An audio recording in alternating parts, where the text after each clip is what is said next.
Hello guys. I hope सभी बच्चे बहुत मस्त होंगे, बहुत इंजॉय कर रहे होंगे पढ़ाई को। ठीक है, क्योंकि अभी का जो समय है वो आपका लॉकडाउन का था। आपकी जो पीछे का समय, बहुत सारा समय बच्चों ने सही तरीके से यूटिलाइज कर पाया। बहुत सारे बच्चे जो हैं क्लास को रेगुलर तरीके से नहीं कर पाए। बहुत सारे बच्चों का सिलेबस छूटा होगा, बहुत सारे बच्चों ने अपने सिलेबस को कंप्लीट कर लिया होगा। तो आज जो है आप लोगों को उन सभी बच्चे जो बच्चों ने सिलेबस नहीं कंप्लीट कर पाए या फिर जो बच्चे सिलेबस कंप्लीट कर लिए हैं, उनको कुछ डाउट्स है, वो रिवीजन करना चाहते हैं क्विक पूरे चैप्टर का, तो मेरे साथ जुड़िए। मैं यहाँ पर अभी चैप्टर बाय चैप्टर हर एक साइंस के चैप्टर का रिवीजन आपको करवाऊंगा। ठीक है, तो इससे पहले जो है मैंने आपको पहला चैप्टर का रिवीजन जो है मैंने करवा दिया था आप लोगों को। आज जो है मैं आपको सेकंड चैप्टर का रिवीजन यहाँ से स्टार्ट कर रहा हूँ। ठीक है, क्लास 10 साइंस का सेकंड चैप्टर यानी हिंदी में। ठीक है, तो अगर आप जैक बोर्ड के हैं या फिर आप बिहार बोर्ड के हैं, यूपी बोर्ड के हैं, किसी भी अदर स्टेट बोर्ड के हैं, तो आपके लिए चैनल जो है वो एकदम परफेक्ट है। आप यहाँ पर अपने साइंस की जो सिलेबस है उसका रिवीजन आप कर सकते हैं विद इन टाइम। ठीक है, वीडियो जो है वो ज्यादा बड़ा नहीं होता, आधा घंटा का वीडियो होता है, तो आधा घंटा पूरा चैप्टर आप पढ़ सकते हो। और उसी चैप्टर को पढ़ने के लिए आपको 2 से 3 दिन 4 दिन लगेंगे, तो लेकिन यहाँ पर आप आधे घंटे में पूरे चैप्टर को समझ सकते हो। ठीक है, चलिए लेट्स बी स्टार्ट। हम लोग आइए स्टार्ट करते हैं। तो देखिए, सबसे पहले हम लोग बात कर रहे हैं, क्योंकि हमारा चैप्टर का नाम है अम्ल, क्षारक एवं लवण। ठीक है, अम्ल को इंग्लिश में बोला जाता है एसिड, क्षारक को बोलते हैं बेस और लवण को बोलते हैं साल्ट। तो ये सारी चीजें हैं जिनकी जानकारी आपको होनी चाहिए। चलिए, तो हम लोग बात करते हैं सबसे पहले अम्ल के बारे में। अम्ल मतलब एसिड के बारे में। इनका जो स्वाद होता है वो कैसा होता है? खट्टा होता है। ये इनकी कुछ प्रॉपर्टीज है जिनके बारे में आपको पता होना चाहिए। और ये नीले लिटमस पेपर को कैसा बदल देते हैं? लाल लिटमस पेपर में कन्वर्ट कर देते हैं। ये जलीय विलयन में H प्लस आयन जो है देते हैं। जैसे कि अगर हम HCl को, ठीक है, वाटर में मिला दें, तो वाटर में मिलाने के बाद ये H प्लस आयन की संख्या को बढ़ा देते हैं। ये H प्लस आयन की संख्या को उसमें क्या कर देते हैं? प्रोड्यूस कर देते हैं। और एसिड शब्द जो है वो आपकी लैटिन भाषा से लिया गया, जिसका अर्थ होता है खट्टा। यानी एसिड शब्द जो है उसको लैटिन भाषा से लिया गया, और उस लैटिन भाषा में एसिड का जो मतलब है वो होता है खट्टा। ठीक है, खट्टा उसका मतलब होता है। कुछ हमारे पास एसिड की एग्जांपल्स हैं, यानी कि इससे प्रबल अम्ल है जिसको HCl, H2SO4 और HNO3 हम लोग कहते हैं। दुर्बल एसिड भी है हमारे पास, दुर्बल अम्ल भी है, जैसे ये इथेनोइक एसिड है आपका। ठीक है, लैक्टिक एसिड है, ऑक्जेलिक एसिड है। तो मैं एक आम तौर पे आपको बताना चाहूंगा, मैं एक जनरल भाषा में, कि जितने भी मिनरल एसिड होते हैं वो सभी आपके कैसे होते हैं? स्ट्रॉन्ग एसिड होते हैं। तो जो जो आप देख पा रहे हैं ये सभी मिनरल एसिड है। और जितने भी ऑर्गेनिक एसिड होते हैं वो सभी आपके वीक एसिड होते हैं। ठीक है, मिनरल एसिड में भी एक एसिड ऐसा है जो वीक एसिड होता है, जिसको हम लोग कार्बोनाइल एसिड बोलते हैं, H2CO3। ठीक है, H2CO3 ये जो है वो आपका वीक एसिड होता है। इसलिए इस एसिड को जो है हम लोग कोका कोला जो कोल्ड ड्रिंक्स होता है उसमें भी इसी को डाला जाता है। ठीक है, अब हम बात करते हैं सांद्र अम्ल। सांद्र अम्ल किसको बोलते हैं? कंसंट्रेटेड एसिड इसको कहा जाता है, जिसमें अम्ल अधिक मात्रा में होता है जबकि जल कम मात्रा में होता है। इसको इंग्लिश में हम लोग कॉन्सेंट्रेटेड एसिड कहते हैं, यानी कि कॉन्क है ना, कॉन्क सल्फ्यूरिक एसिड जैसे लिखा जाता है। तो कॉन्क सल्फ्यूरिक एसिड का मतलब क्या हो गया? कि इसमें पानी है लेकिन एसिड की मात्रा ज्यादा और पानी की मात्रा कम है, उसको जो है हम लोग सांद्र अम्ल कहते हैं। तनु अम्ल का मतलब क्या हो गया? तनु अम्ल का मतलब क्या होता है? जिसमें जिसमें अम्ल है ना अल्प मात्रा में होता है जबकि जल अधिक मात्रा में होता है। इसको एक्वस है ना एसिड कहा जाता है, इसको हम लोग एक्वस एसिड कहते हैं। जिसमें पानी की मात्रा क्या होगी? जिसमें पानी की मात्रा जो है वो ज्यादा होती है, जबकि एसिड की मात्रा क्या होती है? कम होती है। उसको हम लोग एक्वस या फिर तनु अम्ल कहते हैं। ठीक है, आइए अब हम बात करते हैं बेस के बारे में, मतलब क्षारक के बारे में। इनका जो स्वाद है वो कैसा होता है? वो कड़वा होता है। और ये लाल लिटमस पेपर को कैसे बदल देते हैं? नीले में कन्वर्ट कर देते हैं। इनका जो जलीय विलयन है वो OH माइनस आयन देता है। तो प्रबल क्षारक क्या होता है? प्रबल क्षारक में से सोडियम है ना हाइड्रोक्साइड है, पोटेशियम हाइड्रोक्साइड है, कैल्शियम हाइड्रोक्साइड है। दुर्बल क्षारक में जैसे कि आपका अमोनियम हाइड्रोक्साइड हो गया, ये आपके दुर्बल क्षारक होते हैं। तो सबसे एक बात मैं आपको बताऊंगा, कभी कभी पूछता है कि what is the common property of the क्षारक, या फिर what is the common property of the अम्ल, यानी कि अम्ल की एक ऐसी प्रॉपर्टी बताएं जो सब में कैसी होती है? सेम होती है। अम्ल में एक ऐसा गुण बताएं जो सब में सेम होता है ना। क्षारक में ऐसा गुण बताएं जो सब में सेम होता है। या फिर क्वेश्चन ऐसे पूछा जाता है कि अम्ल में एक ऐसे एलिमेंट के बारे में बताएं जो सब में कॉमन पाया जाता है, या क्षारक में एक ऐसे है ना आयन के बारे में बताएं जो सब में कॉमन पाया जाता है। तो अम्ल में होता है आपका H प्लस और क्षारक में होता है OH माइनस। समझ में आई बात?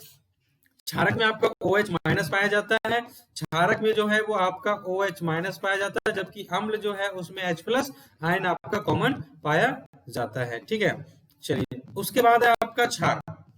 तो क्षार, ये देखिए क्षार का मतलब क्या होगा, अल्कली जिसको बोलते हैं, जो जल में घुलनशील क्षारक हो, है ना, जल में घुलनशील क्षारक को क्षार कहा जाता है। यानी कि वैसे क्षार, वैसे क्षारक, वैसे बेस जो जल में घुल जाए, घुलने के बाद वो आपके क्या बन जाते हैं, अल्कली बन जाते हैं। क्या बन जाते हैं, अल्कली। से सोडियम हाइड्रोक्साइड है, पोटेशियम हाइड्रोक्साइड है, मैग्नीशियम हाइड्रोक्साइड है, ये सभी आपके क्या कहलाते हैं, क्षार कहलाते हैं।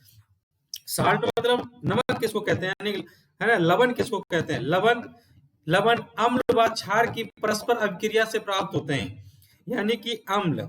ठीक है, अम्ल प्लस, अम्ल प्लस क्षारक जो है, अम्ल प्लस क्षारक जब रिएक्शन करते हैं, है ना, जब रिएक्शन करते हैं तब जाकर के क्या बनता है, तब जाकर के लवण बनता है, तब जाकर के जो है लवण बनता है। ठीक है, अम्ल और क्षारक जब परस्पर अभिक्रिया करते हैं तब जाकर के क्या बनता है, लवण बनता है। यानी कि न्यूट्रलाइजेशन रिएक्शन जो आपने पढ़ा होगा, उदासीन अभिक्रिया, उसी को उदासीन अभिक्रिया कहा जाता है। जब अम्ल और क्षारक आपस में रिएक्शन कर जाएं तो रिएक्शन करने के बाद जो सब्सटेंस बनता है, यानी कि अभिक्रिया जब होती है तो उसके बाद जो प्रोडक्ट बनता है वो प्रोडक्ट आपका क्या कहलाता है, लवण कहलाता है, यानी उसको साल्ट बोलते हैं इंग्लिश में। और उस अभिक्रिया को क्या बोलते हैं, उदासीन। उदासीन अभिक्रिया क्यों बोलते हैं, क्योंकि उसमें बनने वाला जो हमारे पास उत्पाद होता है, उस उत्पाद का ना तो नेचर एसिड का होता है, ना तो एसिड अम्ल का, और ना ही उसका नेचर जो है क्षार का होता है, इसलिए उसको उदासीन अभिक्रिया कहा जाता है। ठीक है, उदाहरण के तौर पर जैसे NaCl हो गया, KCl हो गया, ये सभी आपके क्षारक होते हैं। सूचक किसको कहा जाता है, यानी कि इंडिकेटर, है ना। सूचक किसी दिए गए विलयन में, है ना, अम्लीय या क्षारक की उपस्थिति को दर्शाते हैं। सूचक जो होते हैं आपके पास, मान के चलिए कुछ सॉल्यूशन दिया हुआ और उस सॉल्यूशन को पता करना है कि उस सॉल्यूशन एसिड का है या बेसिक इन नेचर का है, तो एसिड इन नेचर का या बेसिक इन नेचर का है, इस बात का पता करने के लिए हम लोग इंडिकेटर्स का यूज करते हैं, सूचक का यूज करते हैं। तो वो कैसे बताते हैं, वो अपनी गंध को चेंज करके बताते हैं, वो अपनी कलर को चेंज करके बताते हैं। तो इन माध्यम से जो है हम इंडिकेटर की मदद से किसी भी सॉल्यूशन के नेचर को पता कर पाते हैं कि उसका नेचर जो है वो एसिड का है या बेस का है।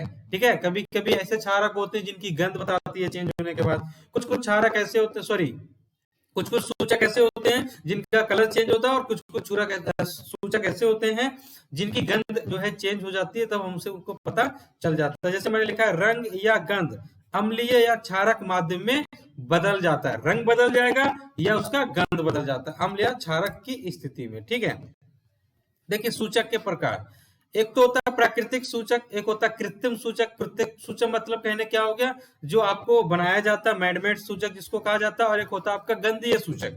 तो प्राकृतिक सूचक यानी ये पौधे में पाए जाते हैं, प्राकृतिक सूचक जो होते हैं वो आपके पौधे में पाए जाते हैं, जैसे लिटमस हो गया, लाल पत्ता गोभी है, ठीक है, और हाइड्रीजिया है जो पौधे के फूल, है ना, हल्दी या एक होता है फिनोफ्थिलीन होता है। ठीक है, और कृत्रिम कृत्रिम सूचक जो है, जो रासायनिक पदार्थ होते हैं, जैसे कि मेथिल ऑरेंज हो गया, फिनोफ्थिलीन हो गया, ये सभी आपके कृत्रिम है, यानी कि इनको साइंटिफिक तरीके से बनाया जाता है। गंधीय सूचक यानी इन पदार्थों का गंध अम्लीय या क्षारक माध्य में बदल जाता है, जैसे प्याज है, लौंग है, तेल है। लौंग तेल जो होता है वो एसिड के केस में कुछ अलग गंध देता है, बेस के केस में जो है वो कुछ अलग गंध देता है। ठीक है, जैसे यहाँ पर सूचक है और उनकी रंग गंध के हिसाब से क्या बदलता है वो यहाँ लिखा हुआ है, रंग गंध में जो परिवर्तन होता है क्षार में और एसिड में, सब यहाँ पर लिखा हुआ है। तो सबसे पहले प्राकृतिक सूचक के बारे में बताओ, जैसे लिटमस। ठीक है, लिटमस जो है वो लाल होता है, कब, अम्ल में, और जब वो क्षार में जाता है तो कैसा हो जाता है, नीला। और अगर हम बात करें लाल पत्ता गोभी का रस के बारे में, तो लाल पत्ता गोभी का जो रस होता है वो अम्ल के साथ कैसा हो जाता है, लाल कलर का, जबकि बेस के साथ जो वो हरा कलर का हो जाता है। उसी प्रकार से हल्दी के बारे में बात किया जाए तो हल्दी का जो कलर है वो एसिड में बदलता नहीं है, एसिड में नहीं बदलता। एसिड में अगर हल्दी को डाला जाए तो वो कलर नहीं चेंज होगा, जबकि बेस के साथ वो जो है रेड कलर की हो जाती है। ठीक है, उसी प्रकार से आपके पास हाइड्रेजिया के फूल का रस होता है, वो एसिड के साथ नीला कलर का होता है, जबकि बेस के साथ जो है वो गुलाबी कलर का हो जाता है, यानी कि बेस में जब उसको डाला जाए तो उसका कलर चेंज होकर के गुलाबी हो जाता है। कृत्रिम सूचक जैसे, है ना, फिनोफ्थिलीन के बारे में बताइए, रंगहीन होता है, यानी कि इसको आप अम्ल में डालेंगे तो कोई भी कलर में चेंजेस नहीं होता किसी प्रकार का, लेकिन बेस में जब आप डालेंगे तो ये गुलाबी कलर का हो जाता है। ठीक है, उसी प्रकार से अगर हम लोग मेथिल ऑरेंज के बारे में बताएं, ठीक है, तो मेथिल ऑरेंज जो है वो एसिड में एसिड यानी अम्ल में जो है वो लाल कलर का होता है, जबकि आपका है ना बेस यानी कि जो क्षार है उसमें वो पीला कलर का हो जाता है। अगर हम गंध के बारे में बोले तो प्याज का जो रस है उसका कैसा गंध होता है, तीक्ष्ण गंध होता है एसिड में, जबकि बेस में उसको डाला जाए तो कोई गंध प्रोड्यूस नहीं करता। अगर हम वैनिला के बारे में बात करें तो इसका गंध जो है जो समान गंध रहती है, यानी कि जो गंध उसकी होती है वही गंध होती है एसिड में भी, लेकिन जब उसको बेस में डाला जाए तो कोई भी गंध प्रोड्यूस नहीं करता। अगर हम लौंग के तेल के बारे में बात करें तो लौंग का जो तेल का जो गंध होता है अम्ल में सेम होता है, जबकि क्षार में उसका गंध में कोई परिवर्तन नहीं होता, यानी कि गंध आता ही नहीं है। ठीक है, क्षार में डालने के बाद वो गंध को प्रोड्यूस करता ही नहीं है। ठीक है, चलिए तो अब आया यहाँ पर अम्ल व क्षारों के रासायनिक गुण, यानी अम्ल और क्षारों के जो रासायनिक गुण होते हैं, यानी एसिड बेस के जो है ना केमिकल प्रॉपर्टीज होती है उनके बारे में हम लोग बात करेंगे।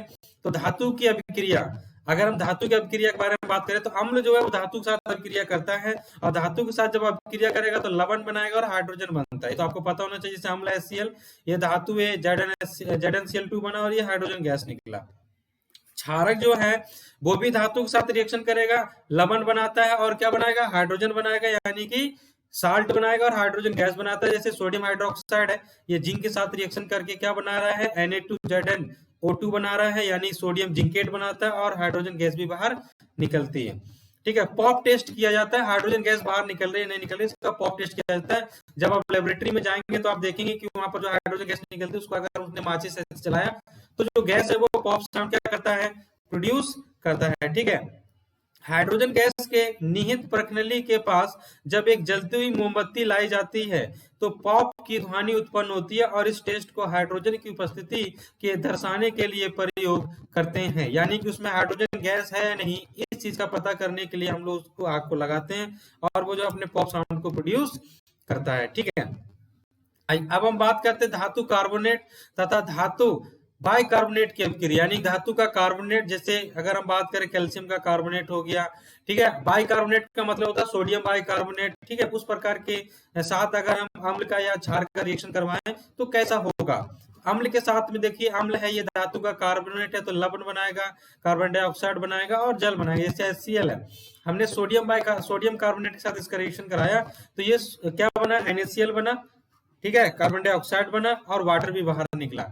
उसी प्रकार से HCl जो है सोडियम बाइकार्बोनेट के साथ रिएक्शन कर रहा है तब भी NaCl बन रहा है और कार्बन डाइऑक्साइड बन रहा है और वाटर जो है वो बाहर निकलता है।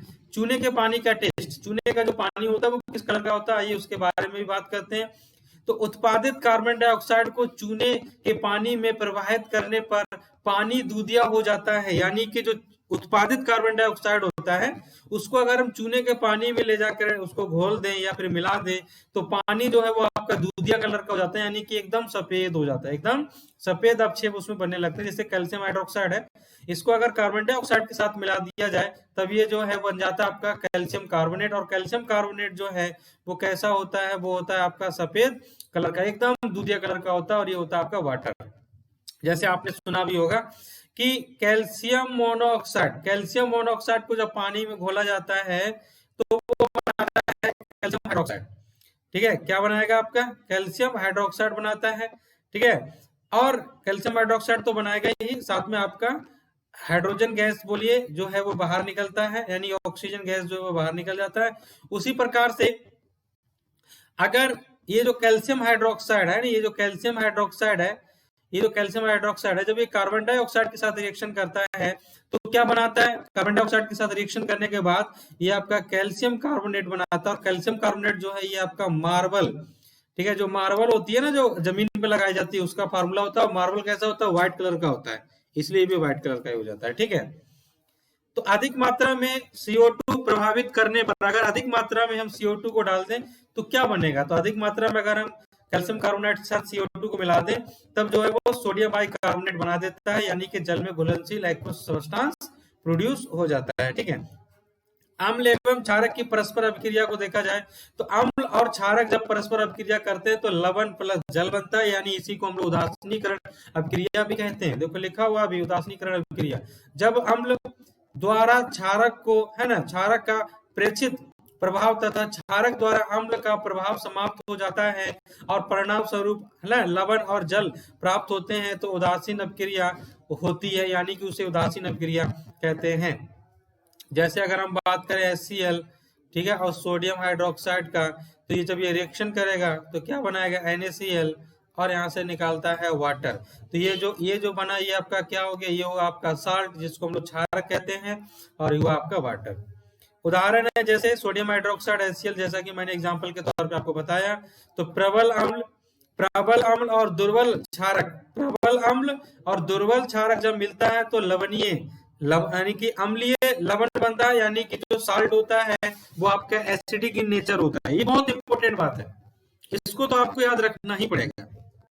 क्या याद रखना पड़ेगा कि प्रबल अम्ल और दुर्बल क्षारक जब मिलता है तो जो लवण बनता है वो आपका अम्लीय लवण होता है, मतलब वो एसिडिक इन नेचर होता है, मतलब वो अम्ल की तरह हल्का सा बिहेव करेगा, जल तो बाहर निकलेगा। ठीक, दूसरी बात, अगर दुर्बल अम्ल और प्रबल क्षारक को मिलाया जाए, यानी कि बेस अगर ज्यादा पावरफुल हो और अम्ल कम पावरफुल हो, तो उस केस में जो लवण बनेगा वो लवण आपका क्षारीय लवण होता है, यानी कि वो बेसिक इन नेचर होता है, वो बेस की तरह बिहेव करता है। ठीक है, उसी प्रकार से प्रबल अम्ल और प्रबल क्षारक जब मिलेंगे तब उदासीन लवण बनता है, मतलब वो किसी की तरह बिहेव नहीं करता, ना तो वो एसिड रहेगा और ना ही वो बेस रहेगा। ठीक है, दुर्बल अम्ल और दुर्बल क्षारक भी मिलेगा तब भी उदासीन लवण बनता है, मतलब जल बनेगा।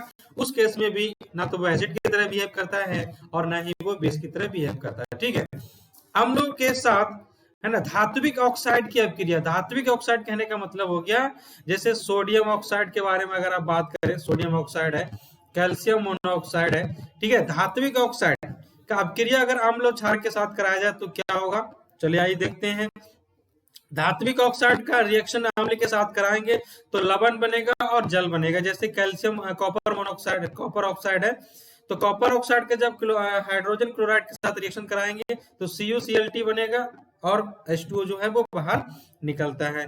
कॉपर क्लोराइड के बनने से विलयन का नीला रंग जो है वो नीला रंग हो जाता है। कॉपर क्लोराइड बनने से जो विलयन का रंग है वो नीला हो जाता है। धात्विक ऑक्साइड की प्रवृत्ति जो है वो क्षार कलर की होती है, जैसा आप लोग को पता होना चाहिए। जैसे कैल्शियम मोनोऑक्साइड के बारे में बोल रहे हैं, तो ये क्या होता है, ये होता है आपका बेस।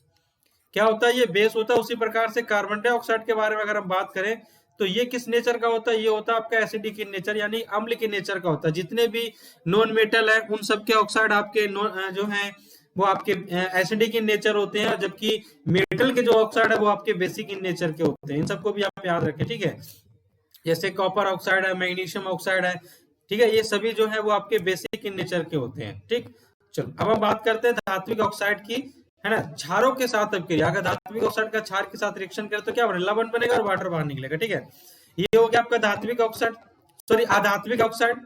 अधात्विक ऑक्साइड है ये कार्बन डाइऑक्साइड, और हाइड्रोक्साइड के साथ रिएक्शन कर रहा है। ठीक है, यानी कि क्षार के साथ रिएक्शन कर रहा है तो क्या बनाएगा, लवण बनाएगा और वाटर तो बाहर निकालेगा ही निकालेगा। ठीक है, तो अधात्विक ऑक्साइड की प्रकृति जो है वो अम्लीय होती है तथा विद्युत धारा प्रभावित करते हैं। ये किसको प्रभावित करते हैं, विद्युत धारा को भी प्रभावित करते हैं, यानी कि इलेक्ट्रिसिटी जो है वो आपका नॉन मेटल के ऑक्साइड के थ्रू पास हो जाता है।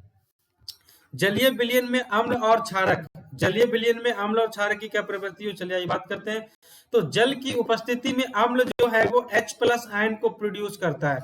अम्ल किसको प्रोड्यूस करेगा, H+ आयन को प्रोड्यूस करेगा। तो H+ आयन जो है, H+ आयन यानी कि H3O+ यानी हाइड्रोनियम आयन के रूप में पाए जाते हैं। तो H+ आयन H2O जो है वो मिल करके आपका H3O+ आयन बनाता है, और HCl जो है वो आपके H2O के साथ मिल जाता है और मिल करके H3O+ यानी कि Cl- आयन बनाता है। ठीक है, जल की उपस्थिति में क्षारक के बारे में अगर हम बात करें तो क्षारक जो है वो आपका OH- आयन को प्रोड्यूस करता है जल की उपस्थिति में। ठीक है, जैसे सोडियम हाइड्रोक्साइड है ये, तो सोडियम हाइड्रोक्साइड जो है वो जल की उपस्थिति में N+ और OH- आयन प्रोड्यूस करेगा।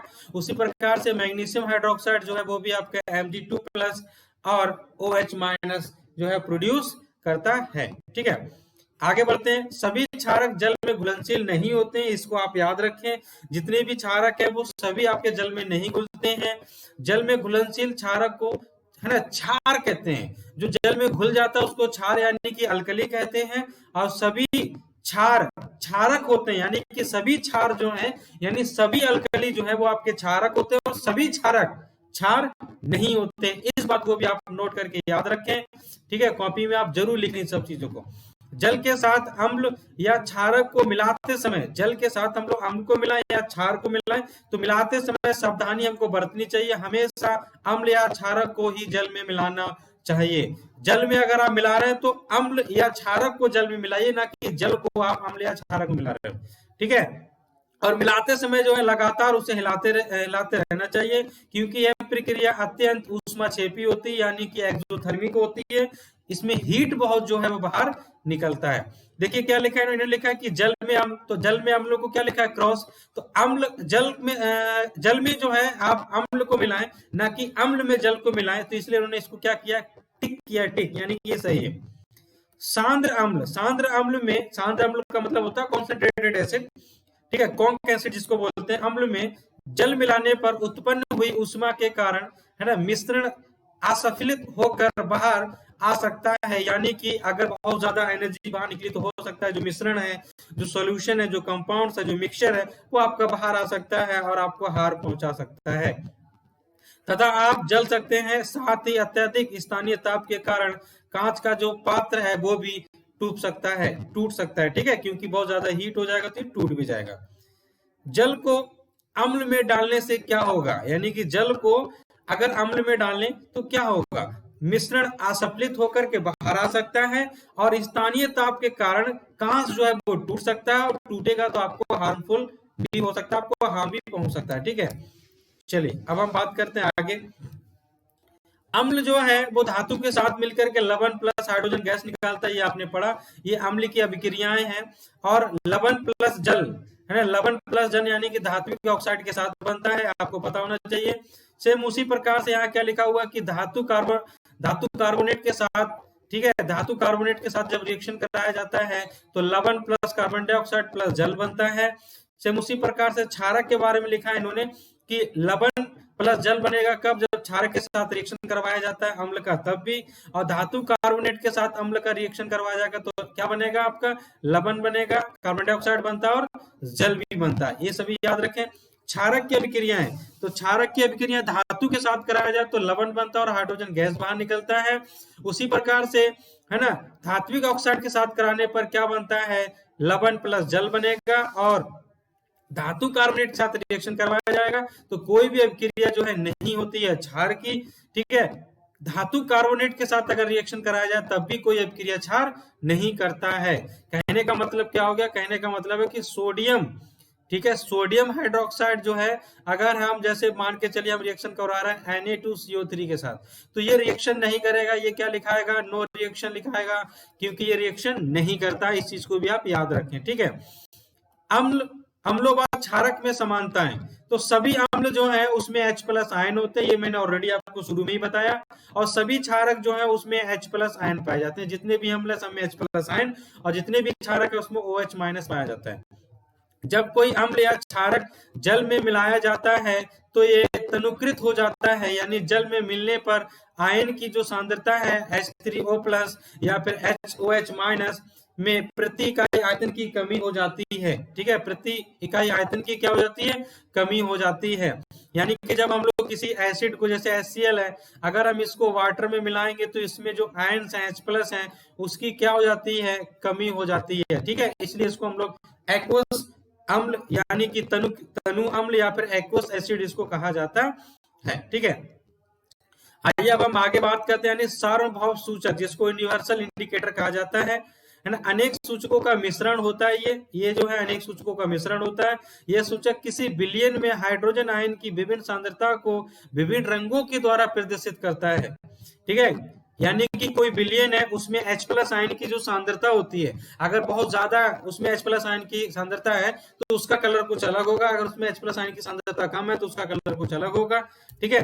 चलिए आइए आगे बात करते हैं। तो देखिए, जिसको हम लोग pH स्केल बोलते हैं ना, किसी विलयन में उपस्थित H+ आयन की सांद्रता ज्ञात करने के लिए एक स्केल विकसित की गई है जिसे पीएच स्केल कहा जाता है। तो पीएच में पी जो है वो आपका पुषांश यानी कि पोटेंस, जो एक जर्मन शब्द है जिसका अर्थ होता है शक्ति, ठीक है। यानी कि पीएच में जो पी है उसको हम लोग पुषांश बोलते हैं, और पुषांश जो है वो आपका एक जर्मन शब्द है जिसका अर्थ क्या होता है, शक्ति यानी कि पावर। वो किसी भी अम्ल या किसी भी एसिड की पावर को या फिर उसकी शक्ति को रिप्रेजेंट करता है।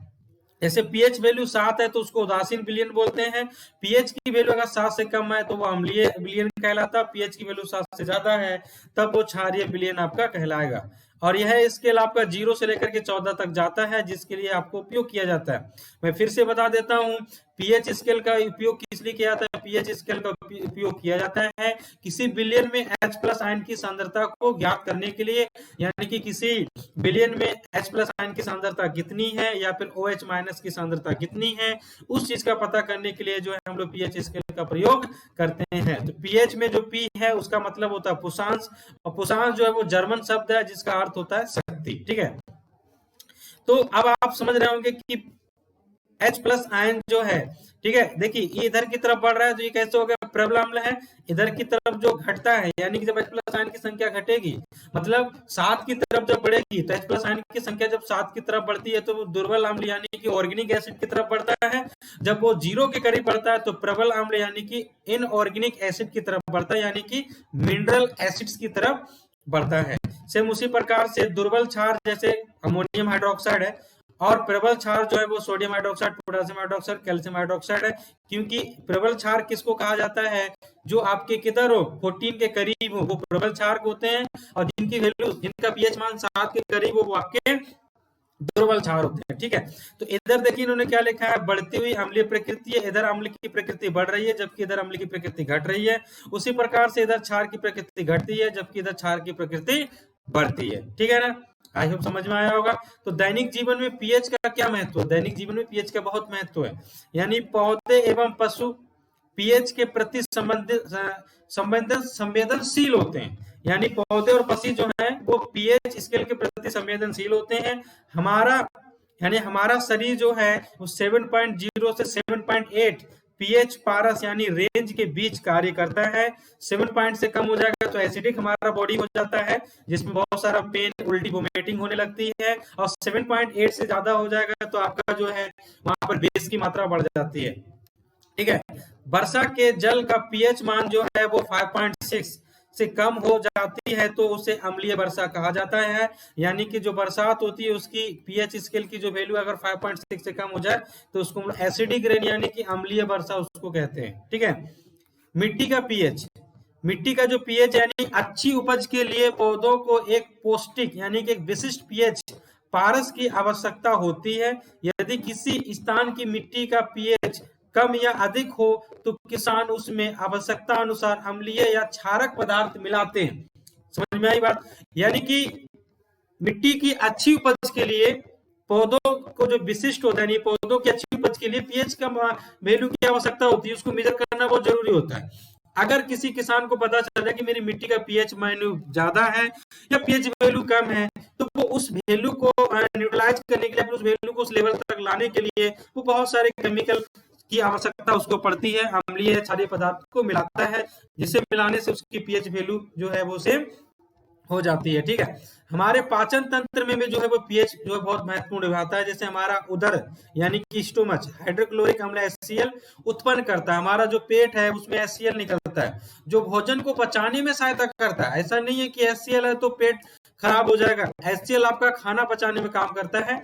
और अपच की स्थिति में उदर अधिक मात्रा में अम्ल उत्पन्न करता है। यानी कि जब खाना नहीं पचता है तो उस समय उदर जो है आपका अधिक मात्रा में HCl एसिड को उत्पन्न कर देगा, जिसके कारण उदर में दर्द यानी कि जलन का अनुभव होता है, ठीक है। जब खाना पचता नहीं है तो उस केस में आपका पेट में HCl जो है उसकी मात्रा ज्यादा हो जाती है, जिसके कारण आपके पेट में दर्द होगा, जलन होगा और आप बेचैन जो है फील करना स्टार्ट कर देते हैं। इस दर्द से मुक्ति होने के लिए आपको एंटीसिड यानी कि एंटासिड खाने की जरूरत है। तो क्षारकों का उपयोग किया जाता है जो अम्ल को अधिक मात्रा में उदासीन करते हैं, जैसे मिल्क ऑफ मैग्नीशिया। तो मिल्क ऑफ मैग्नीशिया का हम लोग यूज करते हैं। वो जो मिल्क ऑफ मैग्नीशिया होता है वो क्षार की क्वांटिटी को क्या कर देता है, कम कर देता है। ठीक है। पीएच परिवर्तन के कारण दांत का क्षय, यानी कि जो पीएच का वैल्यू परिवर्तन होता है, चेंज होता है, जिसके कारण दांत भी खराब होते हैं। मुंह के पीएच का मान 5.5 से कम होने पर दांतों का जो क्षय है वो प्रारंभ हो जाता है, यानी कि सड़ने और गलने लगते हैं। ठीक है। दांतों का इनोमेल यानी कि दंत बल्क जो है वो कैल्शियम फॉस्फेट से बना होता है, जो कि शरीर का सबसे कठोर पदार्थ होता है। यानी कि हमारा जो दांत है वो कैल्शियम फॉस्फेट से बना होता है, जो शरीर का सबसे कठोर पदार्थ होता है। यह जल में नहीं घुलता है, लेकिन मुंह का पीएच मान 5.5 कम होने के कारण है ना संक्षारित हो जाता है, यानी कि कोरेजन लग जाता है, उसमें जंग लगने लगती है, वो आराम से फिर धीरे धीरे सड़ने लगता है। ठीक है। इसलिए दांत को ब्रश किया जाता है। ब्रश जो होता है वो कोलगेट से करते हैं, कोलगेट जो होता है वो आपका क्षारीय होता है। कैसा होता है? क्षारीय। तो क्षार क्या करेगा? एसिड की क्वांटिटी को कम करता है, एसिड की मात्रा कम कर देता है। क्षारीय दंत मंजन का उपयोग करने से अम्ल की अधिक की मात्रा को उदासीन किया जा सकता है। यानी कि अगर मुंह में अगर अम्ल की मात्रा बढ़ गई है, तो अगर आप दंत मंजन का यूज करेंगे जो क्षारीय हो, तब जाकर के आपके मुंह में अम्ल की मात्रा जो है कम हो जाएगी। ठीक है। इसलिए ब्रश करना चाहिए, बिना ब्रश के नहीं रहना चाहिए। पशुओं एवं पौधों द्वारा उत्पन्न रसायनों में है ना आत्मरक्षा, जैसे मधुमक्खी का डंक एक अम्ल छोड़ता है, जिसके कारण दर्द एवं जलन का अनुभव होता है। मधुमक्खी जब भी काटती है तो बहुत जल्दी दर्द होगा, क्योंकि वो एक एसिड छोड़ता है। डंक मारे गए अंग में बेकिंग सोडा का उपयोग से आराम मिलता है। जहां पर उसको डंक मारा गया वहां पर अगर बेकिंग सोडा आपके पास है, तो उस बेकिंग सोडा को लगाएंगे तो आपको वहां पर आराम मिलेगा। नेटल का एक पौधा होता है, नेटल के डंक वाले है ना, नेटल के डंक वाले बाल मेथनोइक अम्ल छोड़ देते हैं। जो नेटल पौधा उसके बाल होते हैं, वो जब भी हाथ में लगेगा तो वो एक मेथनोइक एसिड को छोड़ता है, जिसके कारण जलन दर्द का अनुभव होता है, और जिसका इलाज डंक वाले स्थान पर है ना क्या लगाया जाता है, तो डांक पौधे की पत्ती को रगड़ कर किया जाता है। डांक पत्ती का पौधा अगर आप लगा लेंगे तो उसका दर्द जो है वो आपका दूर हो जाएगा। तो लवणों का पीएच मान, यानी कि अगर हम बात करें बेस के बारे में, ठीक है, यानी कि साल्ट के बारे में बात करें, तो प्रबल अम्ल जो होता है उसका पीएच, यानी कि प्रबल अम्ल प्लस प्रबल क्षारक तो आप जानते हैं उदासीन होता है, उसका पीएच वैल्यू 7 होगा। प्रबल अम्ल और दुर्बल क्षारक जो है वो आपका अम्लीय होता है, इसलिए उसका पीएच वैल्यू 7 से कम होगा। प्रबल क्षारक दुर्बल अम्ल जो है वो आपका क्षारीय होता है, इसलिए उसका पीएच वैल्यू 7 से ज्यादा होता है। ठीक है। चलिए, तो अब हम बात करेंगे हमारे क्षारक यानी कि नमक से जो रसायन होते हैं उन पे बात कर लेते हैं। तो सोडियम हाइड्रोक्साइड है, व्यंजक चूर्ण है, बेकिंग सोडा है, धोने का सोडा है, प्लास्टर ऑफ पेरिस है। ठीक है। सोडियम हाइड्रोक्साइड का फॉर्मूला आप देख पा रहे होंगे, व्यंजक चूर्ण का भी, बेकिंग सोडा का भी, और आप जो है धोने वाले सोडा और ये खाने वाले प्लास्टर ऑफ पेरिस सबका फॉर्मूला देख पा रहे होंगे। सोडियम हाइड्रोक्साइड के बारे में पढ़ते हैं। सबसे पहले सोडियम हाइड्रोक्साइड के जलीय विलयन यानी लवण से, ठीक है, विद्युत प्रभावित करने पर यह वियोजित होकर सोडियम हाइड्रोक्साइड उत्पन्न करता है, और इस प्रक्रिया को क्लोर क्षार प्रक्रिया भी कहते हैं, क्लोरीनेशन जिसको हम लोग कहा जाता है। ठीक है। तो सोडियम क्लोराइड है, ठीक है, ये जलीय विलयन में इसको घोला गया, घोल करके जब एसिड पास कराया जाता है तब ये जो है वो आपके H+ इन्होंने लिखा है कि वो वियोजित हो जाता है, सोडियम हाइड्रोक्साइड उत्पन्न करता है, और इस प्रक्रिया को क्लोर क्षार प्रक्रिया यानी कि क्लोरीनेशन इसको कहा जाता है। ठीक है। देखिए यहाँ पर क्लोरीन गैस बाहर निकला और हाइड्रोजन बाहर निकला। एनोड पर Cl2 गैस इकट्ठा होता है, जबकि कैथोड पर H+ आयन गैस इकट्ठा होता है। कैथोड के पास सोडियम हाइड्रोक्साइड जो विलयन बनते रहता है। उपयोग H+ जो है वो आप जानते हैं ईंधन मार्गनिंग के लिए यूज किया जाता है। Cl2 वो जल की स्वच्छता यानी कि PVC और CFC में इसका यूज किया जाता है, और HCl तो आप जानते हैं इस्पात की सफाई या फिर औषधियों में इसका यूज किया जाता है। सोडियम हाइड्रोक्साइड जो है विद्युत से ग्रीस हटाने के लिए या फिर साबुन कागज बनाने के लिए सोडियम हाइड्रोक्साइड का यूज किया जाता है। क्लोरीन पता और सोडियम हाइड्रोक्साइड जो व्यंजक चूर्ण या फिर घरेलू व्यंजन, ठीक है, वस्त्र व्यंजन के लिए इसका उपयोग किया जाता है। आइए अब हम बात करेंगे व्यंजन चूर्ण के बारे में। शुष्क बुझे हुए चूने यानी कि कैल्शियम हाइड्रोक्साइड पर क्लोरीन की प्रक्रिया से व्यंजन चूर्ण का निर्माण किया जाता है। ये आपका कैल्शियम हाइड्रोक्साइड है, इसमें Cl2 मिला दो तो कैल्शियम, ठीक है, कैल्शियम बाई क्लोराइड हम इसको बोल सकते, कैल्शियम बाई क्लोराइड तो इसको बोल नहीं सकते। कैल्शियम ऑक्सीजन क्लोराइड जो है ये आपका व्यंजक चूर्ण का फार्मूला होता है। ठीक है। या फिर इसको कैल्शियम ऑक्साइड क्लोराइड इसको आप बोल सकते हैं, कैल्शियम ऑक्साइड क्लोराइड आप बोल सकते हैं, और ये हो गया आपका H2O।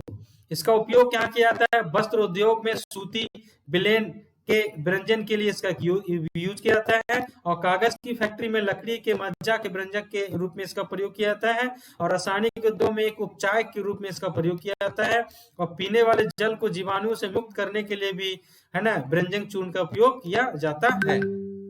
अगर हम बेकिंग सोडा के बारे में बात करें तो सोडियम क्लोराइड जब वाटर के साथ मिलता है, कार्बन डाइऑक्साइड और अमोनिया, तब जाकर के जो है NH3Cl और सोडियम बाई कार्बोनेट बनता है, जिसको हम लोग बेकिंग सोडा बोलते हैं। यह एक दुर्बल है ना असंक्षारक क्षारक है। ठीक है, खाना पकाते समय गर्म करने पर निम्न प्रक्रियाएं होती हैं। जब हम खाना बनाते हैं तो बहुत सारी निम्न प्रक्रिया होती है, जैसे कि सोडियम बाई कार्बोनेट है, बेकिंग सोडा। होता क्या है, जब उसको हीट किया जाता है तो सोडियम कार्बोनेट ब्रेक करता है, कार्बन डाइऑक्साइड वाटर भी बाहर निकलता है और कार्बन डाइऑक्साइड भी बाहर निकलता है। इसके कारण जो खाने वाली चीजें होती हैं, जैसे डुस्का हो गया है ना, पूड़ी हो गया, कचौड़ी हो गया, उसमें सोडा मिलाने से वो फूल जाता है। क्यों? क्योंकि जब उसको हीट किया जाता है तो उसमें कार्बन डाइऑक्साइड वाटर का वेपर निकलता है, इसके कारण वो फूल जाता है। उपयोग क्या है इसका? तो बेकिंग पाउडर बनाने में बेकिंग सोडा यानी कि प्लस टार्टरिक अम्ल का यूज किया जाता है, और इस प्रक्रिया से उत्पन्न CO2 के कारण है ना पाव रोटी या फिर केक में खमीर उठ जाता है, तथा यह मुलायम एवं स्पंजी हो जाता है। जैसे आपने देखा होगा, इस प्रक्रिया के कारण CO2 गैस जो बाहर निकलता है, इसके कारण पाव रोटी फैल जाता है, केक जो है वो फूल जाता है। ठीक है, और ये मुलायम भी हो जाता है। यह एंटासिड का एक संघटक है। इसका उपयोग सोडा अम्ल अग्निशमक में भी किया जाता है। ठीक है, आइए बात करते हैं धोने का सोडा। तो धोने का सोडा का फार्मूला आप जान सकते हैं, धोने का सोडा होता है तो सोडियम कार्बोनेट के पुनः क्रिस्टलीकरण से धोने का सोडा प्राप्त होता है। यह क्षारीय लवण है, ये जो है वो क्षारीय नेचर होता है। तो सोडियम कार्बोनेट है, इसको फिर से पानी में मिला दिया जाए, तब जाकर के जो है वो आपका बन जाता है क्या चीज? Sodium carbonate. और सोडियम कार्बोनेट का पुनः क्रिस्टलीकरण करने के कारण जो है वो धोने का सोडा का वाटर फार्मूला जो है वो बन जाता है। इसका उपयोग क्या है? इसका उपयोग कांच, साबुन एवं है ना कागज उद्योगों में किया जाता है। इसका उपयोग बोरेक्स के उत्पाद में भी होता है, और इसका उपयोग घरों में साफ सफाई के लिए भी किया जाता है, और जल की स्थायी कठोरता को हटाने के लिए भी इसका उपयोग किया जाता है। प्लास्टर ऑफ पेरिस के बारे में बात करें, यानी कि कैल्शियम सल्फेट। ठीक है, हाफ H2O जो है होता है। जिप्सम यानी जिप्सम को 373 केल्विन पर गर्म करने पर जल के अणुओं को त्याग कर कैल्शियम सल्फेट हेमीहाइड्रेट यानी कि अर्धहाइड्रेट बनता है। यानी कि जो जिप्सम होता है उसको अगर हम गर्म कर दें 373 केल्विन पर, तो वो क्या होता है कि जल के कुछ अणुओं को त्याग देगा। त्याग देने पर क्या होता है, वो कैल्शियम सल्फेट या फिर कैल्शियम सल्फेट हेमीहाइड्रेट या फिर अर्धहाइड्रेट बनाता है, और उसी को जो है हम लोग जिप्सम बोल देते हैं। और ये सफेद चूर्ण है जो जल मिलाने पर पुनः जिप्सम बनकर कठोर प्रदान करता है। यानी कि जिप्सम में पानी मिला दे जो फिर से वो जिप्सम बन जाता है। इसका उपयोग क्या है? प्लास्टर ऑफ पेरिस का उपयोग है ना डॉक्टर टूटी हुई हड्डियों को सही जगह पर स्थिर रखने के लिए करते हैं। इसका उपयोग खिलौने बनाने, सजावट का सामान बनाने के लिए किया जाता है। इसका उपयोग सतह को चिकना बनाने के लिए भी किया जाता है। क्रिस्टलन का जल, तो लवण के एक सूत्र इकाई में जल के निश्चित अणुओं की संख्या को क्रिस्टलन का जल कहा जाता है। यानी कि लवण के एक सूत्र इकाई में जल के निश्चित अणु की संख्या जो होती है उसको क्रिस्टलन का जल कहा जाता है। जैसे ये आपका क्रिस्टलन का जल हो गया क्योंकि इसमें वाटर के मॉइस्चर हैं, ये आपका क्रिस्टलन का जल हो गया क्योंकि इसमें वाटर के मॉइस्चर प्रेजेंट हैं। ठीक है, उदाहरण के तौर पे मैं आपको बताना चाहता हूं, जैसे ये कॉपर सल्फेट 5H2 है, ये क्रिस्टलन के जल में 5 अणु इसमें पाए जाते हैं, जल के 5 अणु है। ये सोडियम बाइकार्बोनेट 10H2 यानी कि इसमें क्रिस्टलन के जल के 10 अणु हैं, जबकि कैल्शियम यानी कि कॉपर कार्बोनेट था, सॉरी ये कॉपर कार्बोनेट कैल्शियम सल्फेट है, ये कॉपर सल्फेट था, ये कैल्शियम सल्फेट है। ठीक है, और ये H2 है, इसमें क्रिस्टल के जो जल के अणु हैं वो कितने हैं? 2 हैं। ठीक है, तो बच्चों यहाँ पर आपका चैप्टर जो है वो फिनिश हो गया, उसका रिवीजन हम लोगों ने कर लिया है। तो यहाँ पर कुछ क्वेश्चंस का कलेक्शन है, आप क्वेश्चंस को लिख सकते हैं, नहीं तो आप मेरे डिस्क्रिप्शन में दिए हुए टेलीग्राम अकाउंट को भी ज्वाइन कर सकते हैं, वहां पर भी आपको तो पूरा PDF मिल जाएगा, PDF भी इसका ले सकते हैं। तो देखिए यहाँ पर सभी क्वेश्चंस का कलेक्शन किया गया, इन सभी क्वेश्चंस को आप बनाइए।